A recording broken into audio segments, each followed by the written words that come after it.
Hey, what's up? So today's video is going to be on how to build an athlete to a wall spin. Now I'm going to finish off with what I call the intermediate wall spin. I would say a pro level wall spin or advanced wall spin.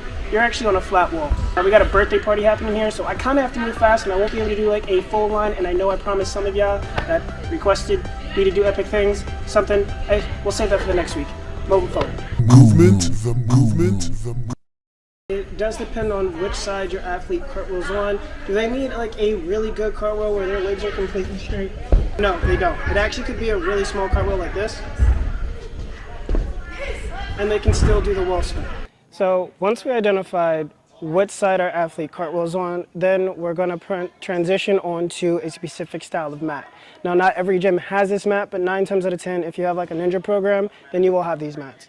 I'm not necessarily sure what they are called, but little wedge looking nets like this one. It's also a good way to have them start cartwheels as well, so you can give them a wall spin and give them a cartwheel all at the exact same time. So if they are now trying to work on it because the mat is so low, all they really have to do is from right here, put their feet on the mat, they can put their hand down and then step their feet down. This way they can get used to actually going around. Then you want them to try to miss the center step and get their feet all the way around. So now as they jump up, come all the way around. Jump up, all the way around. Wherever they start, they want to finish with their toes facing the opposite direction. So now I'm starting here and I'm directly in front of it. Now I'm going to start to move my hands closer and closer up to the mat. Bottom hand, fingertips have to face toward the ground. Top hand, fingertips have to face in the direction you are going.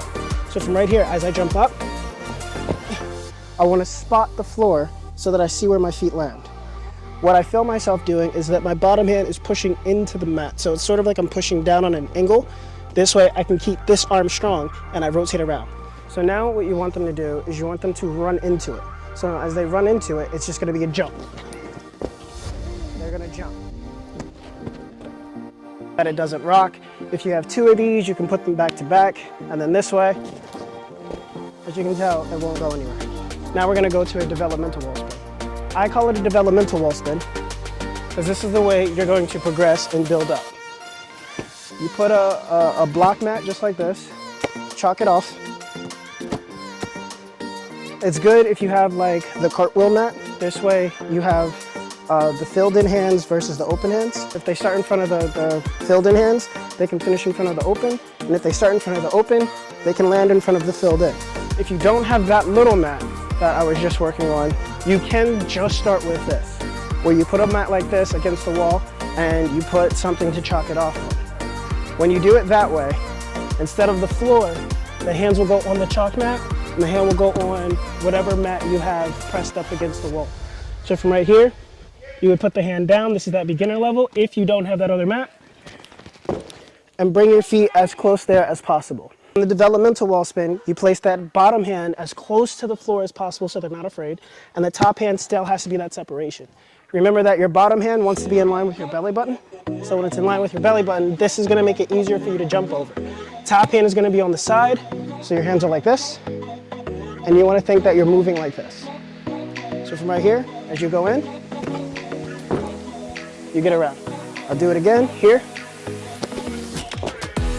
to go around. When you see that they actually have it, what you now want to start to do, and they probably won't even realize it, but you have them just keep going, just keep going. You start to just move it in a little bit more. It's going to make it a little bit more vertical. Encourage your athlete, instead of reaching down here, to bring it up a little bit higher. Okay? Getting it even higher. When you see that your athlete can perform it, you just continue to move it closer and closer. By the time you get to this part and this is no longer fitting underneath that, if the bottom hand stays strong and you push into it, their aim is to jump over this hand. What they should see is they should look for their hand, the fingertips, and then the ground. You want to see where you're supposed to land when you go for this. The higher you get, the better it's actually going to be for you. So yeah, now if you're going to fear it, you can do it low, but you still have to keep the same technique. And if your athlete is starting to mess up just a little bit, just go back to the developmental wall spin until they remember what the feeling is. So now when going to the high wall, you get this.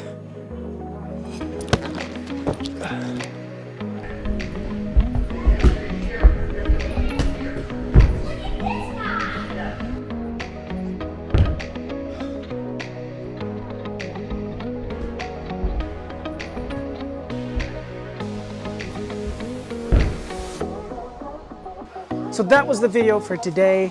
How to teach wall spins from the beginner level up to the intermediate level. If you have any questions, leave that in the comments below. And there is a group out there that wants a shout out from me. So fine, I will give you this shout out, but your teacher actually has a challenge for you for my upcoming videos. Here's your shout out to the second period mythology class.